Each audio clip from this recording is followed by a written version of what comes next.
So now that you know the ridership recipe, my question is higher ridership what you want? So one of the things I'm learning as I get into service planning is that you can't do everything that you want to do, especially when you're on a limited budget.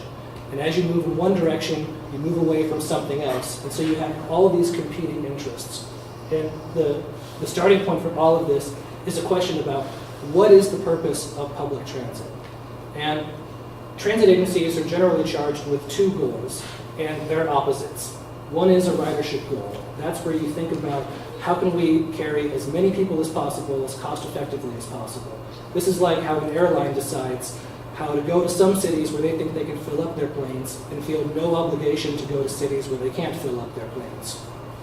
The other charge that we're given is to provide coverage, to put some service out there to as many people as possible, because everybody pays taxes that fund the transit system. Shouldn't everybody have some access?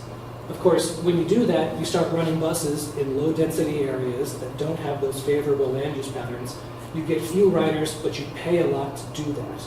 And when you think about government efficiency, how you spend your funds, is that where VTA should be? And you can't do both of these at the same time. So the way we look at this problem is we see a spectrum of ridership and coverage, and we need to decide where along that spectrum should VTA be spending its resources. How much money goes to ridership purpose routes, and how much goes to coverage purpose routes. So right now, VTA spends 70% of its operating funds on routes that get ridership. 22, 23, 323, 60. But we spend 30% on our routes that get coverage, like the 13 down in Almaden Valley or some circulators in Morgan Hill. If we want to get more ridership, we have to decrease that coverage side. And that means that some people are going to have lower frequencies or no service at all.